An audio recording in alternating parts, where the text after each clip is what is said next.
Emisora 4 frecuencias al servicio de la comunidad. Hola, un cordial saludo. Estamos nuevamente en nuestra emisora 4 frecuencias. Hoy nos acompaña Andrés Giraldo, experto en derechos humanos. Nos va a estar comentando acerca del conflicto armado en Colombia, como ya lo veníamos haciendo, específicamente en nuestro territorio. Queremos darle antes un saludo a nuestro grupo de trabajo, la directora general Elizabeth Acosta, Wilmer Santeliz, Joana Nieves, Juan Pablo Fraile y quien les habla, Marlon Carmona. Andrés, bienvenido, ¿cómo estás? Muchas gracias por acompañarnos. Marlon, cordial saludo para ti y todos los integrantes de esta hermosa emisora.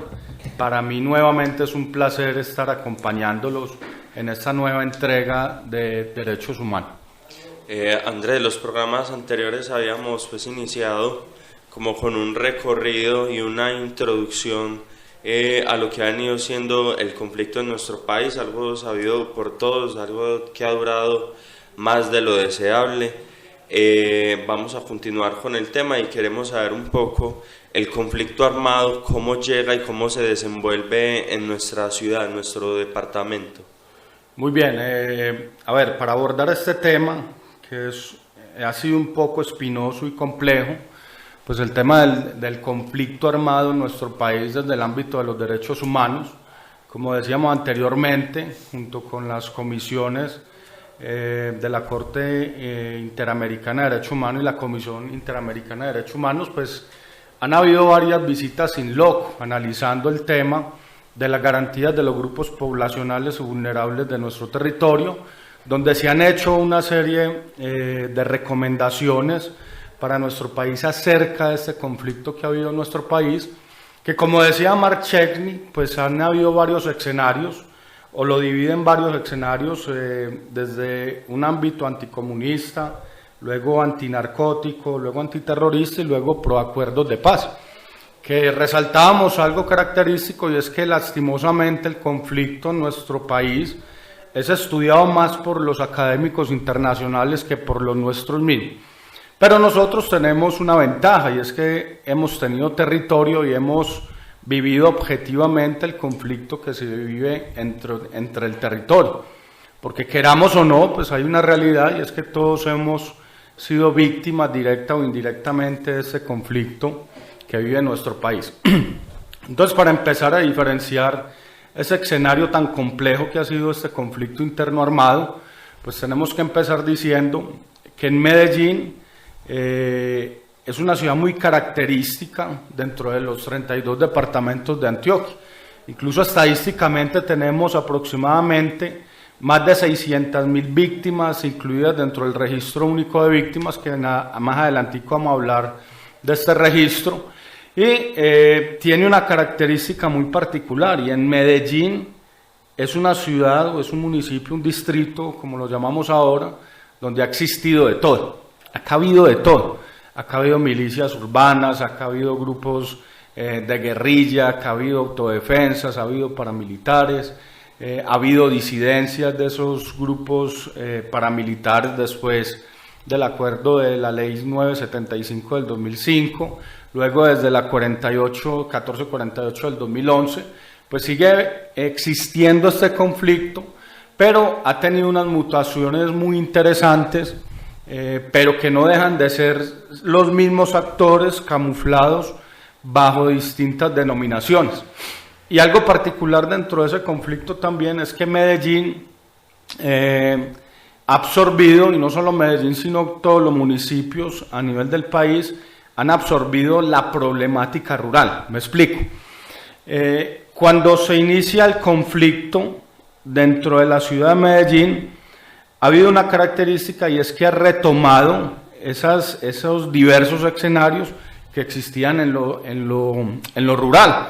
Entonces empezamos a ver grupos armados de las diferentes denominaciones, incluso delincuencia común, que es un lastre que trae nuestra ciudad con el tema de Pablo Escobar, que tocaremos más adelante, y empezamos a ver todo el tema de rentas ilegales, el tema de los secuestros urbanos, el tema de las desapariciones forzadas a nivel urbano, el tema de las vacunas o las extorsiones. Es una extorsión, pero son mal llamados comúnmente llamadas vacunas dentro de nuestro territorio, los asesinatos, que son incluso un crimen de lesa humanidad dentro del Estatuto de Roma, que lo hemos vivido en carne propia.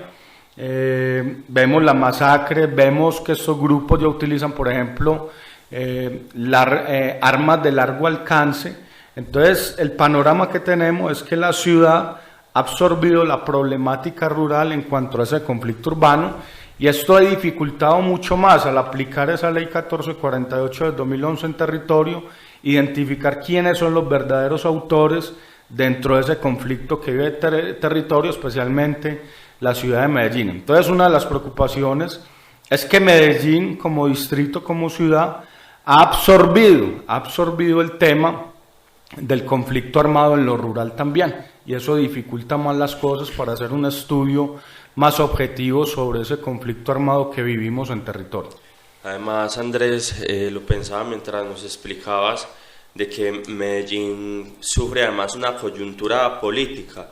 Es como que el conflicto armado lo ha absorbido o lo rural se ha extendido hasta Medellín, Antioquia, y Medellín, Antioquia, que juega un papel importante en el escenario político del país, que sabemos que es, por decirlo de alguna manera, la ciudad más dividida respecto a las tendencias de izquierda, o más opuestas a las tendencias de izquierda que surgen en el país y que se asientan aquí grupos ilegales, el narcotráfico, el paramilitarismo, las BACRIM toman fuerza acá, se posesionan en los barrios. Prácticamente la legalidad en Medellín la conocemos todos, está determinada por los jefes de los grupos armados, de los llamados combos.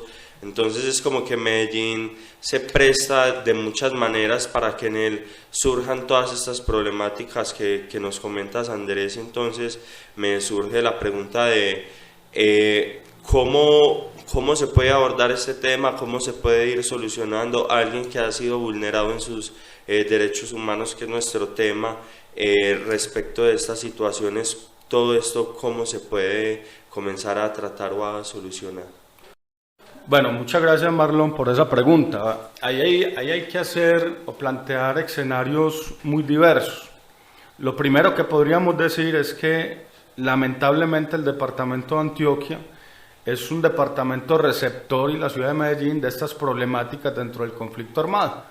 Si bien es cierto, la estadística dice que Antioquia tiene aproximadamente el 10% de víctimas del conflicto armado registrados a nivel nacional, también es cierto que ha hecho grandes avances en materia de derechos humanos frente a ese conflicto y de cómo encarar ese conflicto, porque lo importante no es quedarnos en ese discurso de polaridad, sino de superarlo y de hacer un constructo que dé soluciones a largo plazo, porque esto evidentemente va a ser de largo plazo.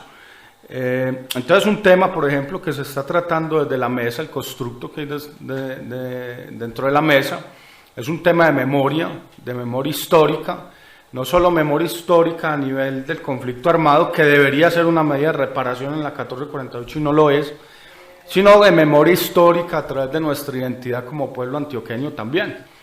Y retrotrayéndonos, nos planteamos una pregunta, y es ¿dónde nos perdimos como sociedad antioqueña? Porque evidentemente del 60 en adelante nadie conoce la historia de ahí para atrás.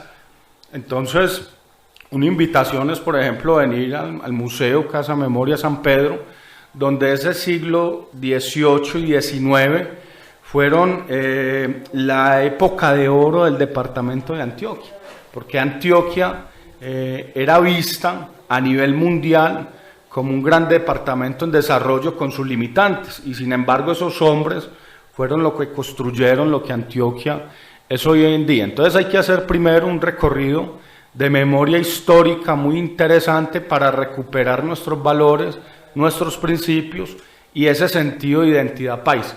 ¿Por qué? Porque lastimosamente el pueblo antioqueño solo reconoce su historia a partir de los 60 o los 70, de esa herencia nefasta que nos dejó el tema de Pablo Escobar, que no es tratada dentro del conflicto armado, sino tratado como delincuencia común, pero ha sido nefasta para las generaciones de ahí en adelante, y que padecemos esas secuelas en territorio 30 años después, apenas las están viviendo nuestros jóvenes y nuestra familia.